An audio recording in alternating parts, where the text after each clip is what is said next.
The morning air was heavy with unease as the Cirrus SR20 taxied onto the tarmac at Marion Municipal Airport. Low, thick clouds hinted at the challenges to come. Ray Harris, a 46-year-old pilot still in IFR training, prepared for what seemed like a routine flight with his daughters and a family guest. What began as a Thanksgiving farewell would end in tragedy. This is the story of the November 223 Charlie Delta's last flight.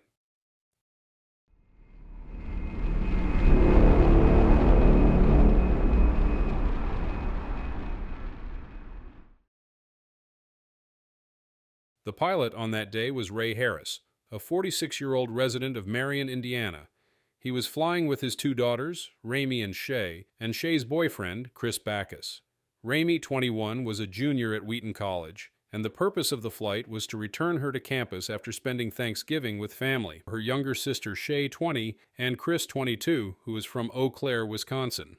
The aircraft used for the journey was a Cirrus Design SR20, a modern four-seat, single-engine airplane registered as November 223 Charlie Delta.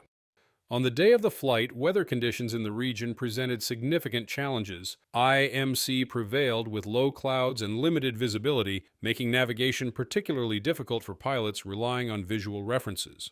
At DuPage Airport, the intended destination, weather reports indicated an overcast ceiling at 900 feet above ground level, coupled with visibility reduced to 1.75 miles due to light rain and mist. These conditions were far from ideal, especially for a flight conducted under VFR.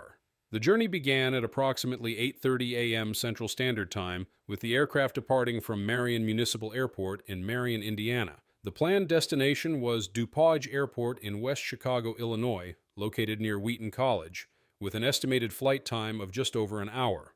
The timing of the departure seemed intended to take advantage of weather conditions that were forecast to worsen as the day progressed.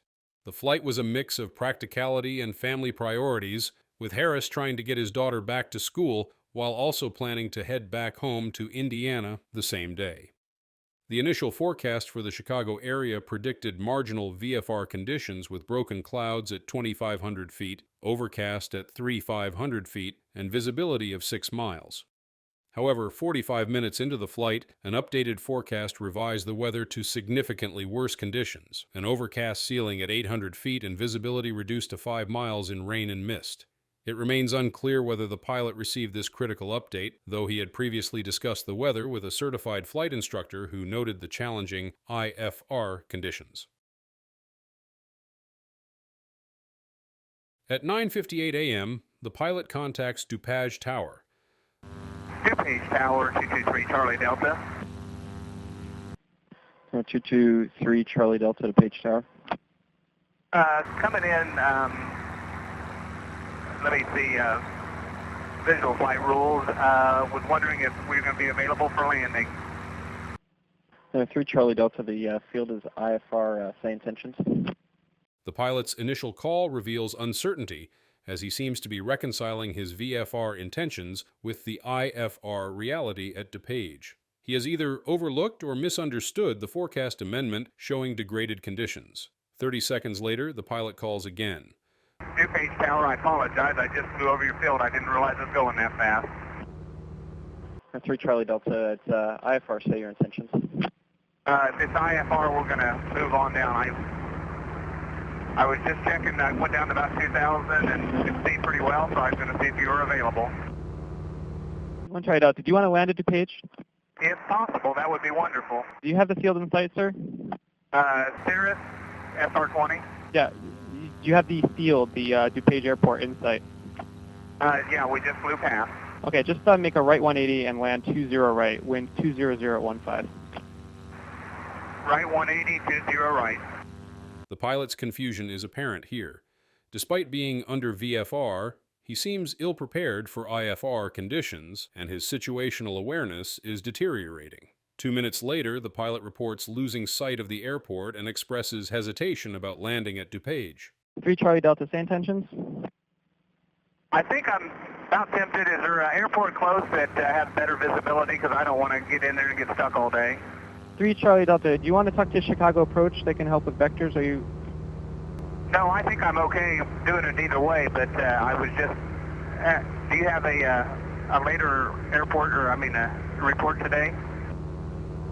3 Charlie Delta, Chicago executive, the weather there is, they have visibility of 10, their ceiling's 1,500 overcast, their VFR right now. Roger that. What's their code? 3 Charlie Delta, it's Papa Whiskey Kilo. Roger, Papa Whiskey Kilo. Thank you again. 3 Charlie Delta, are you familiar with the area at all? I've done my my training there. 3 Charlie Delta, Roger. Would you like to talk to approach? They can give you suggestive headings and help you get into Milwaukee a little better than I can.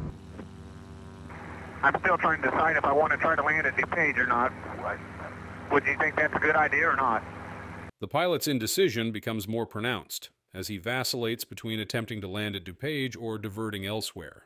This indecisiveness signals a lack of preparation and awareness of his own limitations. As the conversation continues, the controller probes the pilot's qualifications and understanding of the situation. 3 Charlie Delta, are you currently VFR right now? 3 Charlie Delta, are you in the clouds or are you clear of the clouds? Actually, I am, I'm in and out of the clouds right now. 3 Charlie Delta, are you IFR qualified? I'm in IFR training, and I let this get around me.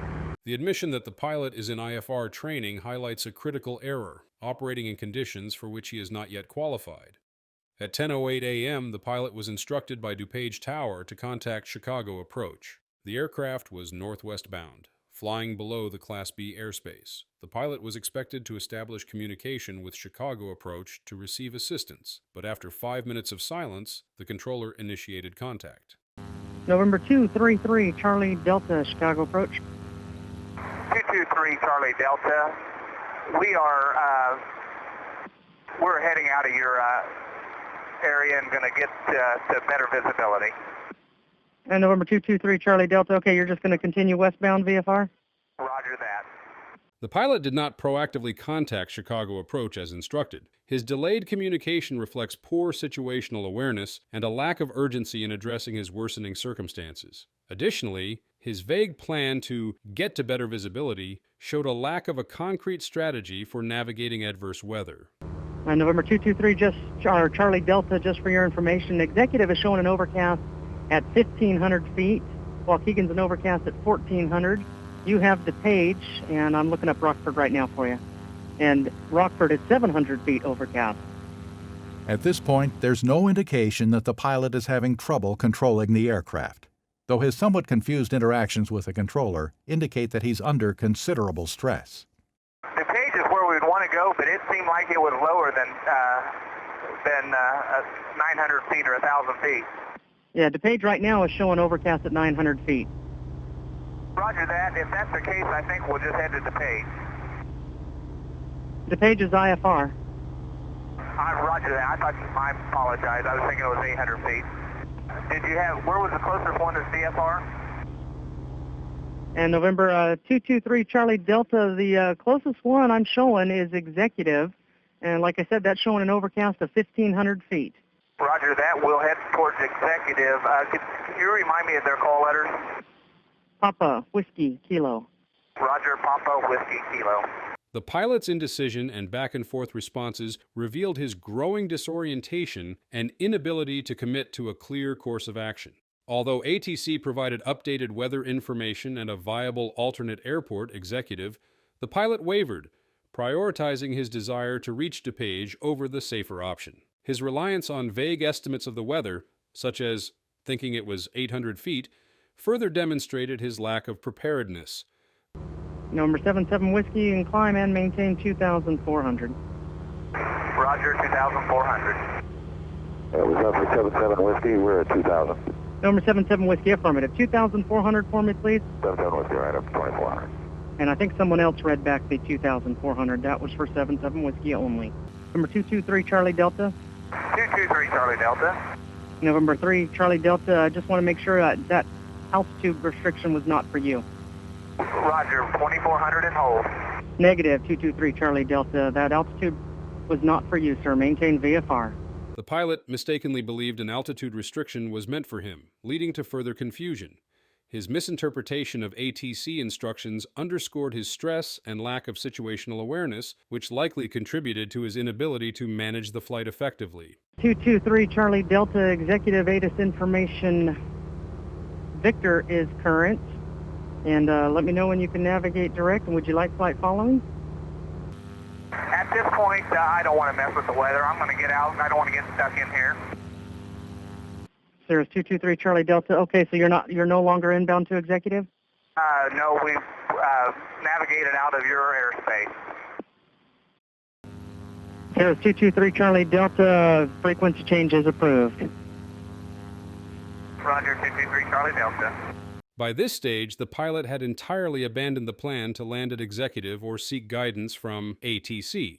His decision to get out reflected a lack of understanding of the severity of his situation. Instead of declaring an emergency or requesting help, he chose to proceed without a clear plan, further increasing the risk to himself and his passengers. By the end of the last exchange, the pilot had turned the aircraft left to a westerly heading, possibly in search of better conditions or to return home. A minute later, he initiated a right turn, which rapidly escalated into a descending spiral. Radar contact was lost at approximately 900 feet AGL. Witnesses on the ground reported hearing engine noise consistent with aerobatic maneuvers before the Cirrus SR20 emerged from the clouds in a steep 70-degree dive. The aircraft struck the ground, disintegrating on impact and killing all 4 occupants instantly. So overall, the tragedy was a culmination of multiple avoidable mistakes that began before the aircraft even left the ground. The pilot's pre-flight planning showed significant lapses, particularly in his reliance on outdated forecasts and his apparent failure to check for updated weather information. This oversight left him unprepared for the deteriorating conditions he encountered en route, which would prove to be a critical error. His decision-making during the flight further compounded the situation. By repeatedly vacillating between landing options and failing to prioritize a clear and actionable plan, the pilot demonstrated poor judgment under stress. These moments of indecision wasted valuable time and fuel while increasing the risk to everyone on board. Another glaring issue was the pilot's overestimation of his own skills. Although he was in IFR training, his attempt to navigate through marginal and IFR conditions without full certification indicated a dangerous level of overconfidence. This overconfidence likely stemmed from a belief that he could handle the situation despite his limited qualifications, a miscalculation that directly contributed to his inability to safely manage the flight. Compounding this was the pilot's failure to declare an emergency. Even as he struggled with situational awareness and operational control, he did not request the level of assistance that might have helped stabilize the situation or provided clearer guidance from air traffic control. The communication between the pilot and ATC also highlighted significant issues. While the controllers provided valuable information and options, the pilot's responses often reflected confusion and an over-reliance on their advice rather than proactive decision-making. This pattern of behavior suggested that the pilot was overwhelmed and struggling to maintain composure, further undermining his ability to operate the aircraft safely. In the end, pilots, always check the weather, know your limits, have a plan, stick to it, and if all else fails, ask for help before the ground does it for you. Thank you for tuning in. Don't forget to subscribe, and see you next time.